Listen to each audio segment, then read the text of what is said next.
Welcome back to Brands Hatch, everybody. Final race of the weekend coming up for the Hagerty Radical UK Cup here in what are still perfect conditions for racing. The wind did get up a little bit, the breeze earlier on today, but it seems to have just calmed down a little bit more now, but it's still a high ambient temperature.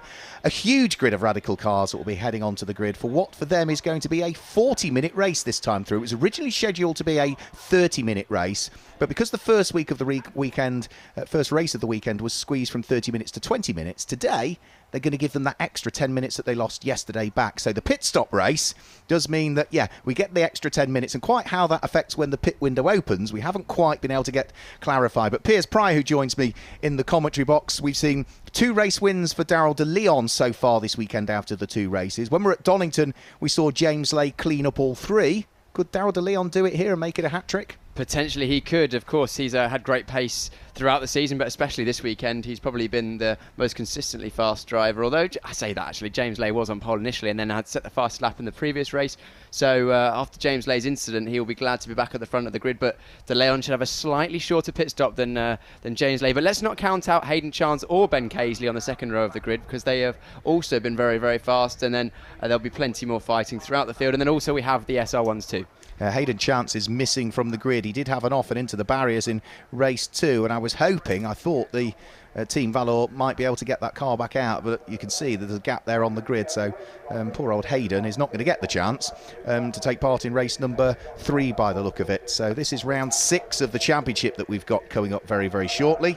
And it is the Brands Hatch Grand Prix circuit. If you weren't with us either yesterday or earlier on today, it's the full Grand Prix circuit, 2.4332 miles, and it's a really, really challenging circuit. Ones that the drivers relish and love, and for them, you know, they want to be here at this one because it's the only opportunity they'll get this season to race on it. Yeah, it's a great circuit, and we mentioned earlier on, but if you haven't tuned in, then it is, you know, it's one of the best circuits in the country, the world, and especially for these Radical SR3s and SR1s, which have a lot of grip, high downforce. They're very stiff and sort of flat, and they really suit this sort of medium-high speed, flowing layout, undulations. It's a real exhilarating ride for the drivers, and also has produced some good racing so far this weekend.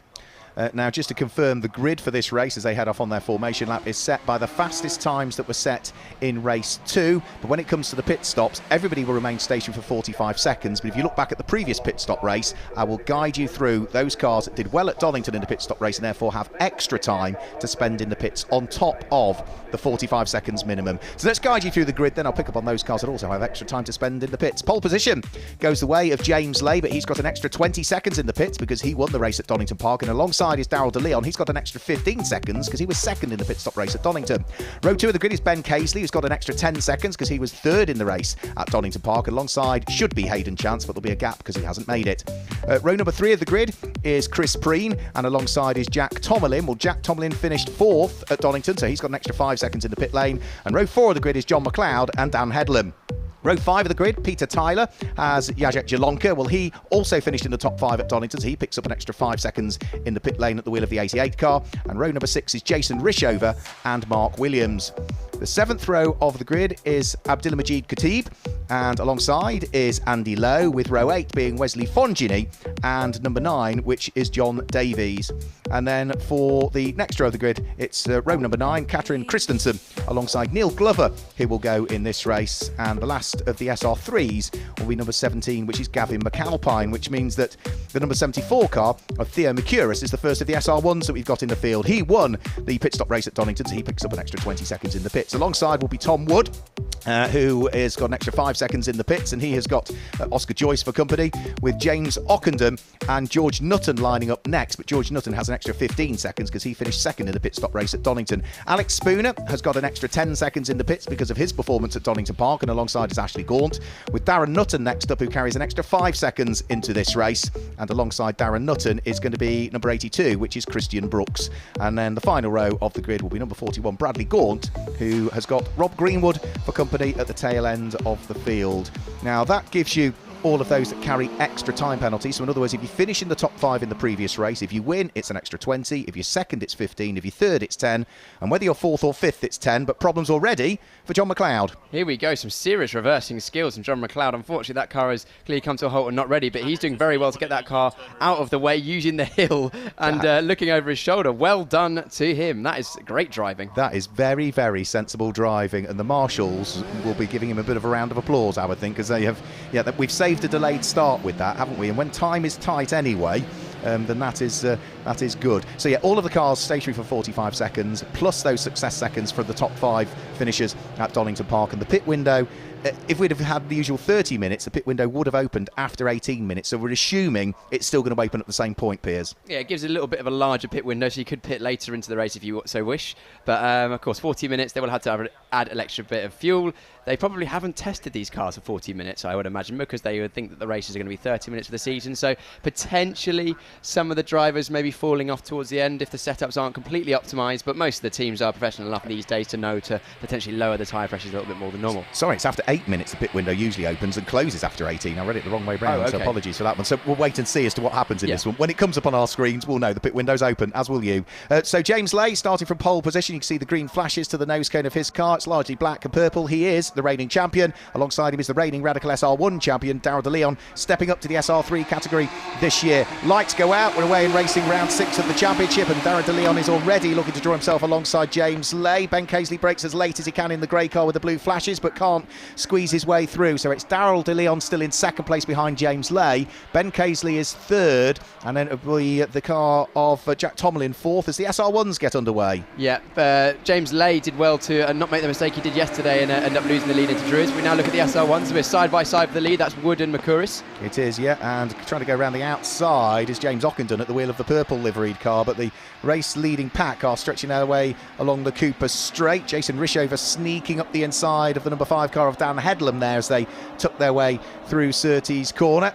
And if we wait for the SR1s to appear into shot, we should just about be able to see as to who has picked up the early lead in that one. And I think it will still be Theo Mercouris that leads the SR1 category as they propel themselves along the Cooper Straight for the first time. Yeah, it looks like Alex Spooner is it potentially in second place, or are we just looking at a different shot? No, we were looking at a different shot there. Oh, on the curb and spinning round. Unfortunate contact there, and there's more contact as that is a little bit of an issue when those cars are going to get stuck in the gravel, are they? Can he keep it going? Yeah, it was one of the Gaunts that got tagged into the spin originally, and then I'm afraid it's Christian Brooks that's come to a halt in the gravel trap there, the number 82 car, but it wasn't the only other car. There was a black car in the gravel trap, which does suggest that might be one of the Nuttons, either George or Darren Nutton, that's also got involved. Yeah, I think that was a case of 3 into 1 doesn't go. It looked like for a second that there was someone going up the inside of someone else, and then the third person tried to get involved in bit of contact, one car round, then they ended up another car having to take avoiding action, becoming an innocent victim in that one and end up stuck in the gravel. I think one of those cars that was in the gravel, Christian Brooks, has managed to escape the gravel trap, and rather than continue around the circuit, he's taking the Indy loop on the circuit to try and get out of harm's way. You can see on your screen there, so there goes the number 82 car. Safety car is being called, however, which means that we are bringing this race to a controlled status, but is Christian Brooks going to carry on in the race? Yeah, he'll probably lose a lap for that, though, I would imagine. It'll mean he's not even started the race yet. He will only start the race as he comes over the start-finish line, won't he, in theory? Because he didn't complete the lap. Didn't complete the first lap, so Christian Brooks starts the race. That is unfortunate for him because he got involved, but that's the car that is stranded, and you can see some marshal gesticulation and communication there. It's one of the Nuttons, that's absolutely for sure. They'll be trying to probably summon one of the JCB Lulls to retrieve that car out of the gravel. And it's Darren Nutton that has not come through. So, there you go. He walks away. Yeah, the body, as I always know, the body language tells you everything you need to know, don't you? Yeah, it does, and it's hard to hide when you're emotionally and adrenaline charged in these races. And you get out of the car and it's all sort of, you can see that really disappointing. Glad that Christian Brooks has managed to get going again, but once you're that deep in the gravel, it's pretty much game over in these very flat and low slung Radical cars. They do get beached easily. Yeah, so for Nutton, there's nothing in this race. He is out in the early stages, and it shouldn't take too long to sort that one out. So once we get the telehandler there and into position, it shouldn't be that difficult to get that car scooped out of the way, do you think, Piers? No, it shouldn't be too bad. These Radicals are not particularly heavy cars, and also they've got the roll hoop as well, so it's quite easy to get the telehandler or lull to pick it up and move it on its way so we can get racing once again. And it'll be James Lay will be lamenting the fact that the safety car has come out because, of course, that's going to put Darrell de Leon right on his rear end once again. LOL, I've never heard that. Is that an acronym? No, LOL is actually a word for a telehandler, a synonym for telehandler, or zoom boom as they're sometimes referred to. As we see the cars just making their way through sheen curve, getting ready, trying to maintain the brake and tyre temperature. Of course, it'll probably be next time round. I don't think the safety car... No, in fact, the safety car lights have not gone out because I can still see a zoom boom at the exit of the final corner, getting itself out of the way. That would have been probably summoned for the car that is stranded on the exit of Surtees. I think they'll bring it over from the last corner. De Leon is, as you can see, is weaving very aggressively behind James Lay at the front of the field. I think potentially the tyre pressures might be set slightly lower than they were in the previous race. The track temperature is still pretty high because the sun is beaming down here at Brands Hatch. Just keeping an eye out the window to see how that car is being retrieved.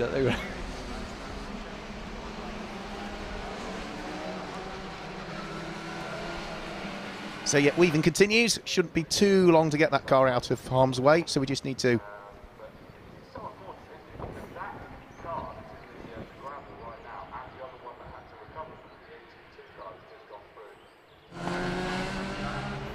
Just need to wait. Apologies for a few technical issues here. We just need to wait for the telehandler to go and pick that car up, and then once it's out of harm's way, we should be good to go. Of course, the clock continues to tick whilst all of this is going on. We've got 35 minutes of the rescheduled 40 before we're able to get things fully sorted. So slight question mark over what happens to the pit stop window, because in a 30-minute race it would open after 8 minutes and close after 18 minutes.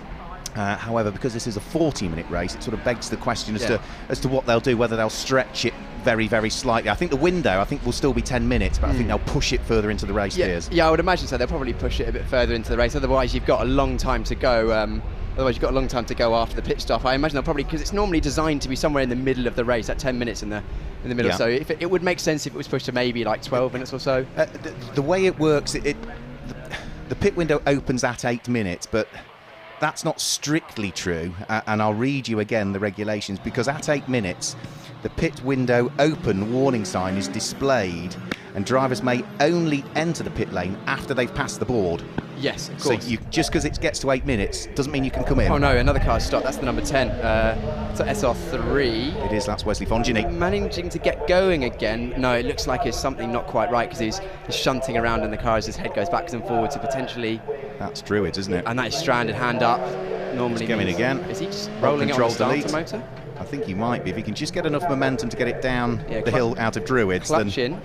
Yeah, let it drop down and pull off to the left-hand side, Wesley, would be my advice, because let it roll down the hill. Keep going. Because he might be able to roll all the way and just pop in at the exit of Graham Hill if he can get that. Yeah, it looks like. If he builds a bit of momentum now, turn left. There's loads of grass on the infield, on the inside of that corner there, if you haven't got motive speed. If you've got enough speed, get out of the corner, and you might just get to the little gap in the barriers, which allows you to get into the back of the Grand Prix paddock, and I think that's what he's trying to do. That's it. Turn right now. Oh, no. It's so close, but unfortunately he did well to get it going actually again. Probably he used the starter motor and just left it in gear, which not great for the starter motor, but trying to do the best thing, and he's still going.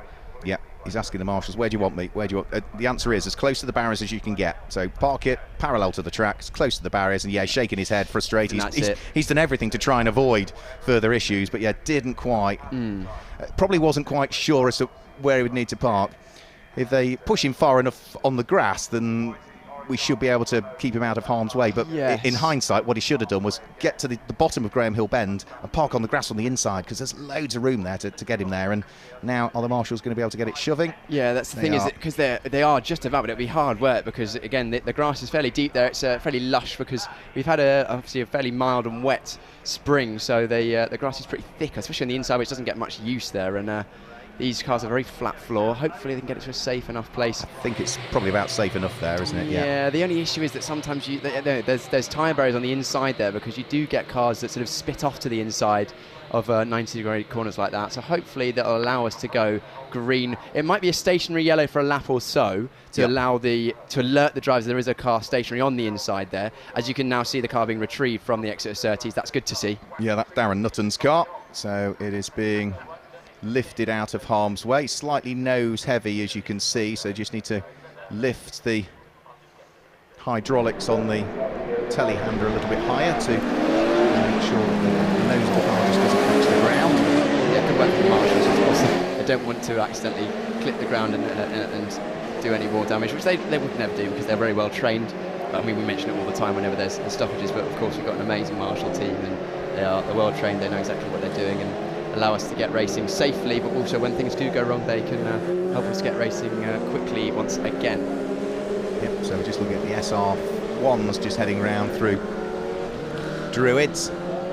Just to confirm the running order at the moment, James Lay leads the way, the reigning champion. Darryl de Leon, who is the reigning champion in the SR1 category, stepping up to the SR3s for this year, is second. Ben Casely, number 53, is there in third. Jack Tomlin, number 60, is fourth.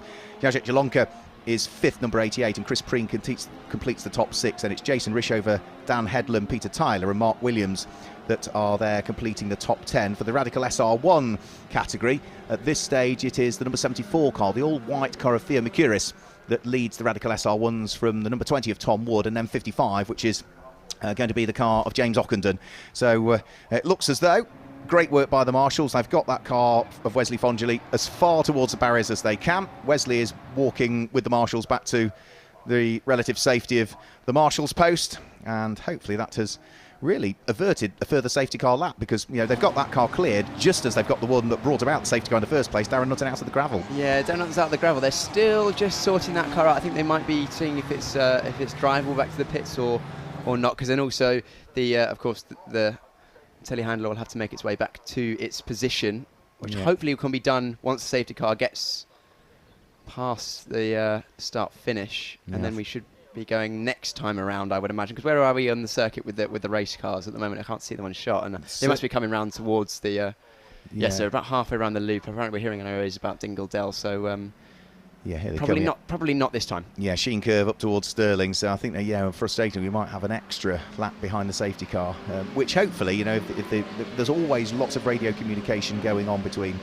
the recovery crews, the marshals, race control, the safety car observer, because there's two people in the safety car. You get the one that drives it, and then you get the safety car observer, who is the one who is in control, who always has the radio communications with race control, so the safety car driver can just concentrate on driving the car, and it's relayed to him as to what he needs to do. Speed up, slow down, it's going to be another lap, we're probably going to go green this lap. All of that communication goes on, and at the moment the communication will be, we're not quite ready to go green as yet. We've still got course vehicles out there at this stage. It's going to have to be one further lap behind the safety car, but now that we can see that Darren Nutton is driving his Radical in towards a medical centre to get it out of harm's way, the telehandler will go that way as well. So now the communication that will be going on between everybody is that the telehandler will contact race control. He will say, we're clear at this point. The marshals on their post will radio into race control and say, we're clear, everything is clear. And then it means that the radio communication will go from race control to the safety car driver and the safety car observer to say, right, okay, course is now clear, you'll be coming in at the end of this lap, speed up now, because this will be the final lap behind the pace car. Yeah, we've still got 20, we're going to have about 26 minutes of racing remaining after this safety car, because of course with the extended race by 10 minutes, it means that we've got it's pretty good, got a decent amount of the race left, and of course all the pit stops still yet to come, because the pit window has not been opened yet and no one has come in the pits. I'm assuming there's probably some sort of rule about taking pits under a safety car in this championship. I'm not sure. I don't actually know the ins and outs. The ins and outs of it. Should a safety car need to be deployed leading up to the pit window, the clerk of the course may elect to delay the opening of the pit window. There you go. So directly from the regulations. Well, there you go, Mark. That's exactly what I was after, and I knew you'd have the answer. But no, as we can see, looking over the pit lane here in the comms box, no one has pitted yet, so we've still got all of them to come. You might also wonder why the safety car doesn't just peel onto the Indy circuit and get out of the way and we get the race going. Well, the answer is that the licensing of the Brands Hatch Grand Prix circuit won't allow for that. The safety car, under Motorsport UK regulations, would need to complete the full lap before it would come into the pit lane. So, it's frustrating, but there aren't aren't that many circuits where we have this circuit configuration that would allow the safety car to come in earlier anyway, but the Motorsport UK regulations don't allow for that. Has to complete the lap. Yeah, and it's a fairly short lap here, even though it is the GP circuit. It's still only just over 2.5 miles or something, or just under 2.5 miles. It'll speed up now anyway, the safety car, won't it? So this will be a quicker lap behind the safety car than when people are out there working on track. I mean, it looks quite sedate around the circuit, but that safety car, even though it is electric, is probably a very quick road car, but it just looks slow because these race cars are just so fast. So insanely quick. Oh, yeah. I mean, what's the average speed in, Mark? Talk to us about average speed. So you look at the average speeds that they were doing. Well, we saw a fastest lap in the race earlier on today from James Lay, which gave him pole for this race, remember, 1 minute 25.532. That equates to an average speed, and that's average, so take into account the braking area for Druids, a slow hairpin. Average speed 102.41 miles an hour, which means surely they're hitting 140, 145 maybe in the fast parts. You must imagine that those SR3s are going to be hitting 140. SR1's probably in the sort of the high 130s, I would imagine, but it's not the straight line speed that is the impressive. It's cornering. Oh, it's the braking and the cornering, and I know these cars, you slam on the brakes and they will stop on what feels like, I'm sure that they're up towards 2.5 G, I would imagine, in sort of cornering force around the fast corners like Hawthorns, Paddock Hill to a certain extent, and the braking on the way into Druids. Oh, Mark, actually, I think there was the reason we've gone one more lap is there was another car being retrieved from the exit of Surtees as well, which you're just seeing is getting pulled into the pits. Which hopefully now will mean that we are able to go green this lap. We'll keep you posted as we see the safety car lights go out. But yeah, that was something out of shot that we just something out of shot. We only have so many cameras positioned around the circuit. There's always the odd little blind spot here and there, and Ashley Gaunt managed to find probably the only spot of the whole Brands Hatch circuit that we haven't got the ability to cover. So safety car is in now this lap, so James Lay doing the final bit of weaving. Nankang controlled tyres, I should say Hankook controlled tyres that all of these cars run, and they are the global partner for Radical Sportscars, Hankook tyres, and we get the race back underway. James Lay looking to try and build a very subtle advantage between himself and Darrell de Leon as they come over the start-finish line. Ben Casey in the grey car still there in third place. That is the fight between Andy Lowe, who has got right behind him Abdulmajid Khatib at the wheel of the metallic blue car.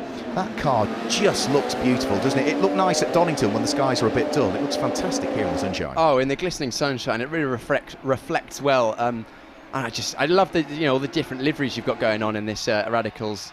I mean, a lot of them, of course, have a base white colour, because that's, I think, how they come from Radical. But then a lot of the teams and drivers will choose to have their own individual liveries or team liveries on the cars, and it makes it easier for us in the comments box and you at home to pick out your favourite drivers. But also, just looks great when you've got loads of different coloured cars. But James Lay at the front of the field has made an excellent a restart, probably the best we've seen this weekend from the front of the field. What doesn't help with the colours is that when they changed them from Donington Park, Peter Tyler's, for instance, did not look as Dayglow yellow at Donington Park as it did. Equally as much, Darrell de Leon's car is a different car to Donington Park, so his car has changed livery as well, and I think Chris Preen's had a lot more green on it at Donington Park. It's got a lot more white on it here, so you can never assume that either the car is the same or the livery is the same, because with wrapping cars nowadays it makes it so much easier to change the colour in between each race. Yeah, you can just basically print the shape. I'm sure they've all got sort of standard shape files that they can get from Radical, and then you choose the design and away you go. Yeah, so you see Oscar Joyce's car there has got almost like a sticker bomb sort of livery on it. Yes, that's it's white and multicoloured, isn't it, almost? So you've chucked all sort of colours at that particular car. Quick dive there to try and gain position for Alex Spooner on one of the SR3s, because he doesn't want to lose contact with the SR1s that lie ahead of him, but that didn't quite work there. It was the number 9 car of John Davis that he was trying to wiggle his way through and past, but the all-black SR3 still under attack from the black and gold SR1, which in a straight line should be outgunned by the more powerful car, but certainly Alex Spooner knows this SR1 well, draws himself alongside, moves ahead of the SR3, and now he can concentrate his efforts on trying to keep up with those SR1s that lie ahead of him, which are currently the likes of Theo Mercouris, Tom Wood and James Ockenden, who are first, second and third in the SR1 category at this stage. Yeah, Wood and Ockenden are not separated by a huge amount. Of course, Mercouris is slightly further in the lead. Those two are actually pretty close to each other, aren't they? They've been close to each other all season long, Mercouris and Wood. Two young drivers with a lot of previous experience. I think Mercouris has done a lot of karting over the years. I think it is his first season in full season in car racing. It is, yeah. And Tom Wood, I believe, has done a bit of racing. We see side-by-side battling now. Yep, so they're just managing to work their way past another one of the SR3s. So I think that was Gavin McAlpine possibly that they worked their way through and past. So the two SR1s now able to lock horns again. You can see the white car with the purple flashes just a little bit further back. The brake lights flash on James Ockenden's car as he sits there third of the SR1s at the moment. Now, whilst we have the main classes, we also have separate classes for rookies and separate classes for Fangio as well as somebody, which was Tom Wood, nearly ran out of room there. And at the next corner, the favour was almost returned by Theo Mercouris. The two of those pushing very hard for the lead of SR1. I was about to say, much. I think they're pushing hard to try and get this win of the race. As one of them, it was Tom Wood going wide at the exit of Sheen, which is somewhat... if you're going to go 2 wheels off the circuit anywhere on the back loop, Sheen is about the only place you can do it, but you still wouldn't really want to ideally. And then the exit of Sterling's is a curve, and that car would have bottomed out pretty heavily of Mercouris. We're now looking towards the sort of the lower end of the SR1 field as they come through the last corner and onto the, I said start finish straight. It's not a straight, is it, here at Market, the Brands GP circuit or Brands Hatch? No, it's still got a continual radius, hasn't it, really, the Brabham Straight. Andy Lowe in the number 22 is feeling the pinch a little bit here because Abdulhamid Khatib is not that far away at all at the wheel of his fantastically liveried machine, which harks back to the livery that the likes of Ivan Capelli and Mauricio Gugelmin would have competed in March in Formula 1 back in, the late 80s. And we see some move. James Lay going slowly. Is that James Lay? It is. It certainly looked like James Lay. Ben Casely managed to squeeze his way through and past him. And yeah, all of a sudden, James Lay is down to third. Is he going slowly, or did he make a mistake and was just rejoining? That's the part we did not see. But that has meant that De Leon has now inherited the race lead, and Ben Casely is still very close to second. Let's see what James Lay does. No, he's in the pit. They're doing their pit stop. So maybe James... Yep. Lay. Pit window is open. Maybe he was pushing a bit too hard on an in-lap or something like that, knowing he was coming into the pits, but that plays ever more into the hands of Darrell De Leon, who not only took the lead of the race away from James Lay, but also knows he's going to have to stop for 5 seconds shorter than James Lay, because James Lay will be stopping for 65 seconds in the pit lane. Darrell De Leon will be stopping for 60 seconds, and Ben Casely, who came into the pit lane, will only be stopping for 55, but you can see James Lay was gesticulating towards the back of the car there, was he? Yeah, something not quite. Are they tracking the rear tyre? Does it look like it's... They're getting the air jack on the car, we can see now, so that's going to... Yeah, I can see. Is it air jack or is it pneumatics? No, it's the air jack on the car. Yeah, I can see. So it looks like he might have a left rear issue. Yeah, James Littlejohn, former British GT driver, on the radio chatting away to James Lay, and it's the left rear that you suggested, but more and more cars diving for the pit lane. Yeah, somewhat concerning there for James Lay from the lead of the race, as that is Ben Casely going past. He was right behind him. Yeah, so this he's going to lose, and that's the extra second. So he hasn't actually lost that much time by the looks of it, even though he's changed the left rear tyre. He will have to be careful though, because that left rear tyre will be much cooler than the other tyres around him. So for the first lap or so, it will be very, very tail happy going through, for example, Paddock Hill and then Druids, and then when he finally gets to Hawthorns, he'll have to be careful, otherwise he might have a bit of a leery moment, because as we know, once the tyres get warm, they do get much more grippy in these slick tyres for the SR3. There you can see him wiggling around as that left rear tyre gets up to temperature. Yeah, and of course here at Brands Hatch, because it's largely right-hand bends, it's that left rear tyre that's going to get lent on a lot more, isn't it? So yes, it straight away, you get to the Hawthorn bend, first lap, cold tyre, you lean on it, all the other three are warm.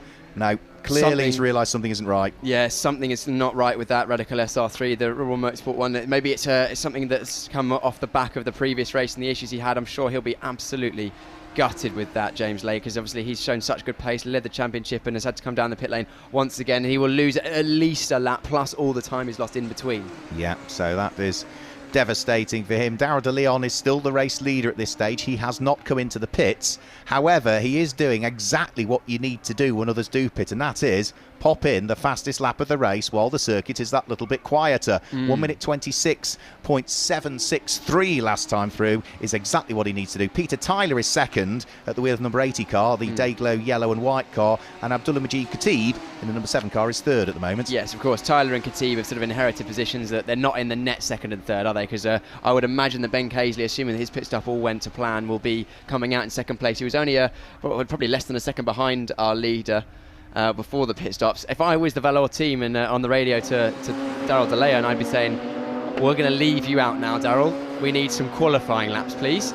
Yeah, absolutely. Yeah, and it always needs to be that calm voice on the radio as well when you're a driver. You need your spotter, the man that's in communication with you, or the person that's in communication with you, to just be that calming voice. Peter Tyler dies for the pit lane, so that's the car that was in second into the pit lane. We're looking at Alex Spooner. Now when Alex comes into the pit lane, he's got to serve an extra 10 seconds in the pits, because he finished third of the Radical SR1s when we were at Donington Park in the pit stop race there. So James Ockenden is looking to see if he can hang on to a podium place, and it was Ben Casely in the grey and blue car turns his way through Westfield Corner and is looking to see if he can, I would imagine, probably come through this pit stop cycle in maybe second place, do you think? I would imagine, assuming so. We can't really tell definitively because we haven't got a timer to say how long Ben Casey spent in the pits, and we didn't see his, because we were busy concentrating on James Lay, whether he had any issues himself. I don't think he did, but assuming that everyone's pit stop is the same, then it all comes down to the lap times that you're setting in between the time, and it will be basically Ben Casey versus Darryl De Leon. I would say, based on this weekend's pace alone, I think Darryl De Leon probably has a slight edge, and showing that he's got the fastest lap of the, or he's basically setting personal bests and fastest laps as we go round. I say that.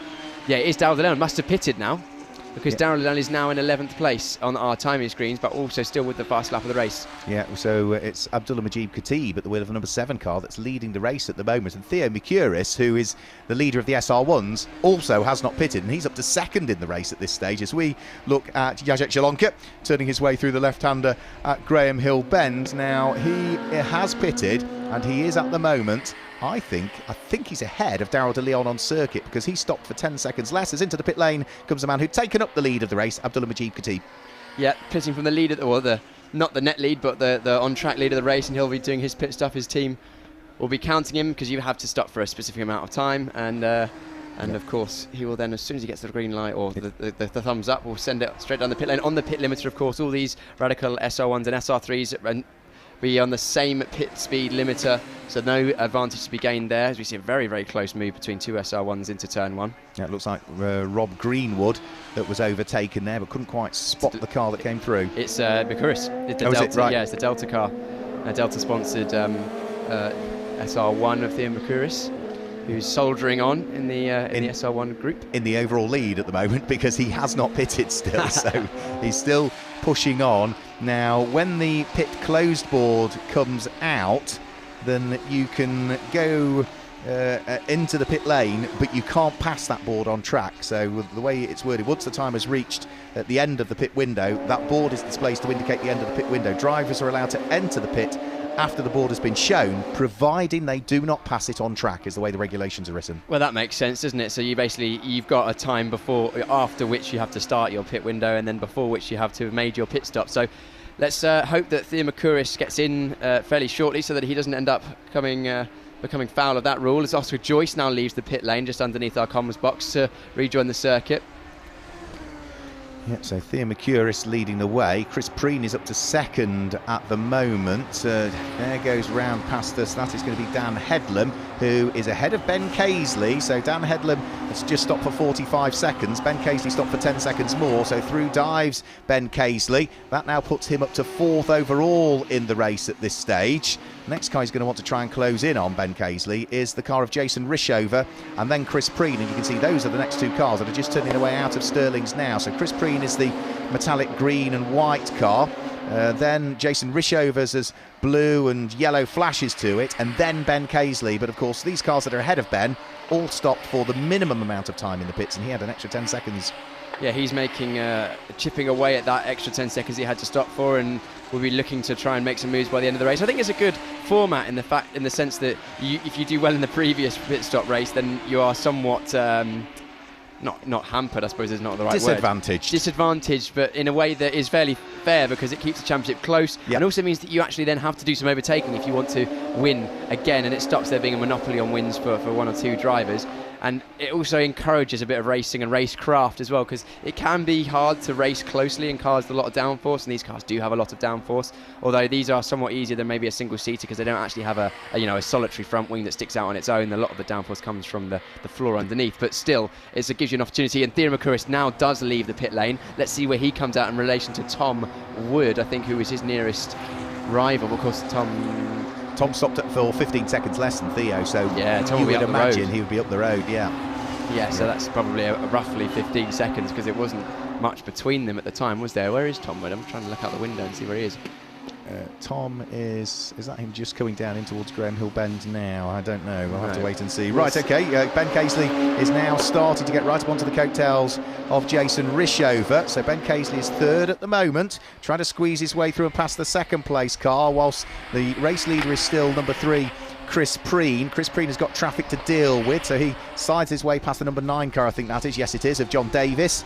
And then that means that there's at least one back marker between himself and the pair behind. Jason Rishover dives through, and Ben Casely also sneaks through and ahead of the back marker, but can't quite, as yet, work his way through into second place. So the fight is on for second and third. If they squabble, it might just allow Chris Preen to disappear up the road, but Chris has got his own worries at the minute. That's a bit of traffic that waves him by on the way out of Druids. Yeah, that's good driving and very clear signalling to his fellow drivers, hopefully. Oh, Ben Casey looking up the inside of Graham Hill. An opportunistic move there. Still got an overlap going into Surtees, being squeezed. There's almost a touch there as he goes through on 2 cars at once. Yeah, so that's Chris Preen, who was leading and is now down into third by the end of the Cooper Straight. And Ben Casely, who was third at the start of the Cooper Straight, is up to the lead. The only person that didn't change was Jason Rishover. He's still there in second. Yeah, and almost contact, but I don't think it's quite done.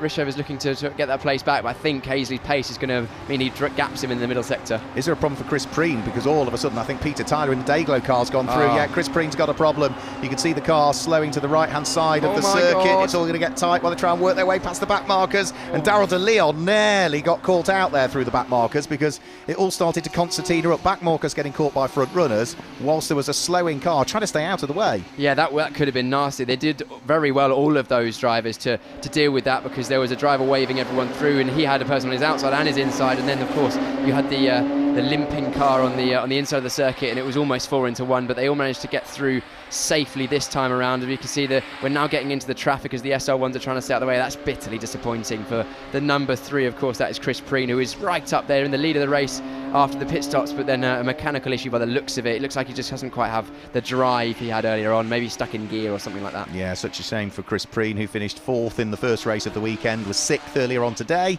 but he's going to post a DNF in the final race. So we are into the last quarter of this race now. You're looking at the moment at the car that's completing the top 6, which is Jacek Zielonka, who sits there in the number 88 car in 6th position. Fastest lap of this race, and therefore the additional championship point heading in the direction for the moment of the number 2 car in the hands of Darrell de Leon, the man who has won both of the races so far today. But for Ben Casely, he leads the way at this stage, and at the moment, fingers crossed, in 10 minutes time he could be on for his first win of the season. Yeah, that would be great for Ben Casely. He's had a couple of podiums, hasn't he, and he's looked very, very strong. And there is the number 3, Chris Preen, who will be very disappointed to have had to, drop out of that great position he had, and the team straight on the car try and solve it and see if they can get him out again, even just for some track time and some extra laps around this excellent Brands Hatch Grand Prix circuit, which we don't get to drive around a huge amount because it's only got a certain number of days we can race on a year, and it's great to see the cars flying around this circuit at a very, very fast rate of knots. 1:27 is what the best laps we've seen in this race, or 1:28s. Oh no, it is 1:27s at the front of the field. And actually, saying that, our base leader Ben Casey has set his own fastest lap of the race, but that is not the overall fastest lap of the race, because that is Darrell de Leon a few laps to go with a 26.7. So he'll still maintain an extra point if that doesn't get beaten.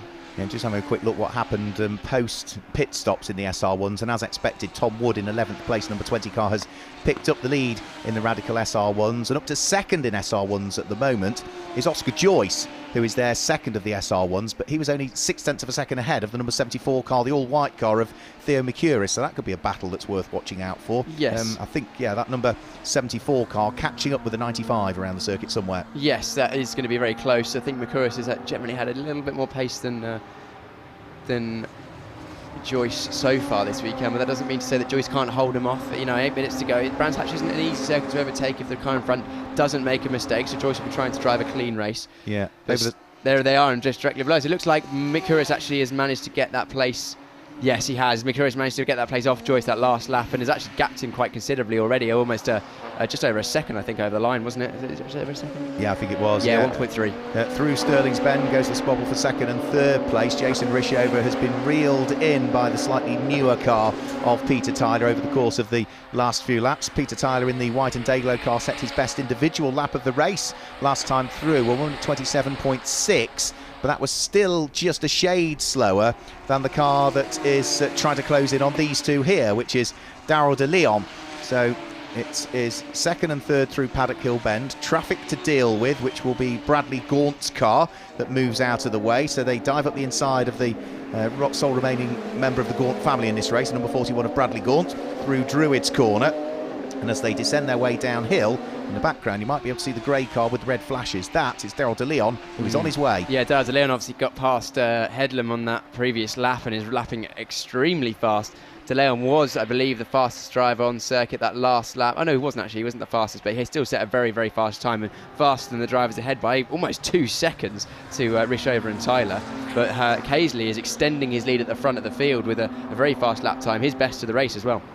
I think that Daryl de Leon is going to be with Jason Rishover and Peter Tyler almost by the end of this lap. The way that they're squabbling and holding each other up, you can see the amount of daylight between the Dayglow car of Peter Tyler and the grey car with the red flashes closing all of the time as Daryl de Leon is pushing hard. Almost an off for Bradley Gaunt, just manages to keep it on the black stuff with a slight moment onto the grass at the exit of Westfield Corner, so rather got away with that one. 6.5 minutes to go. The battle on for second and third, and building for the fourth place car to join in as well. Yeah, you don't want to be going wide on the exit of Westfield as we just saw Gaunt do there, because especially in these flat bottom cars, the curb kind of drops away from, off the back of the curb, it drops down to what is sort of like grass creep before it gets to the gravel, and the car can bottom out and then sort of almost shoot you off the road. But did well to sort of gather that up, slow down and carry on for the rest of the race, because you'd much rather lose some time and carry on than end up in the barriers, which are very, very close. Now, Daryl de Leon, I said by the end of the lap I thought he might be with them. Indeed he is. So now it's a trio of cars fighting over just 2 podium places. So somebody's going to miss out here. And at the moment it is Daryl de Leon. But Jason Rishover didn't exactly make friends with the apex there at Graham Hill Bend, then runs wide on the exit, which compromises his exit speed. Daryl de Leon takes the opportunity down the Cooper Straight, sneaks up the inside.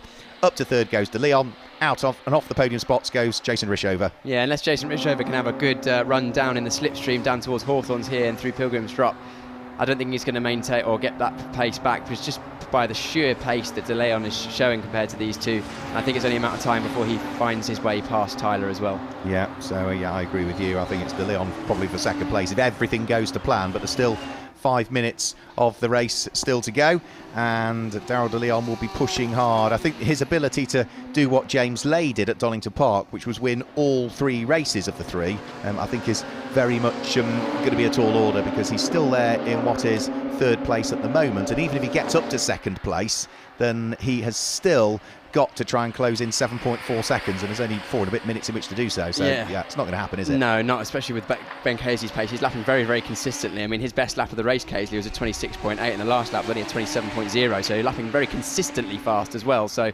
showing that he can lead from the front without making mistakes. He's soaking up the pressure. Well, I say there's pressure. There's not much pressure behind him, but soaking up the pressure of trying to win his first race this season, Ben Casey. Yep, so there'll be more traffic to deal with for Ben Casely.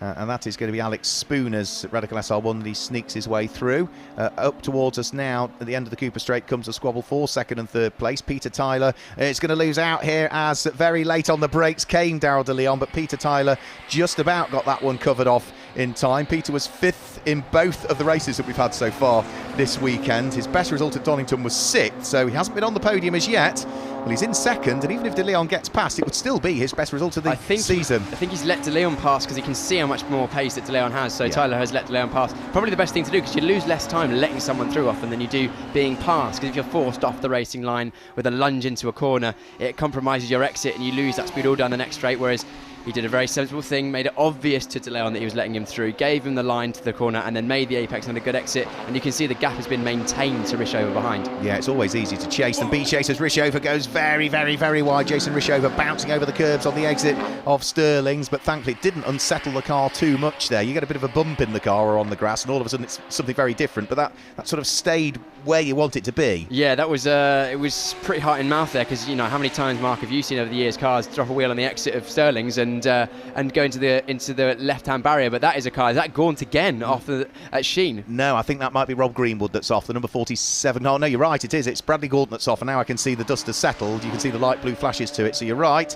It's Bradley Gaunt. So he will be feeling a bit pale and a bit gaunt after that one, won't he? He's gone off and into the gravel trap, and with 3 minutes to go, one would imagine that they probably might just cover that by localised yellows. Either localised yellows, or they might bring out the checkered flag a little early. We'll see what happens. The stewards will make that decision, of course, based on what they've got information, which is way more than we've got in the comms box. But for now, Ben Casely at the front of the field.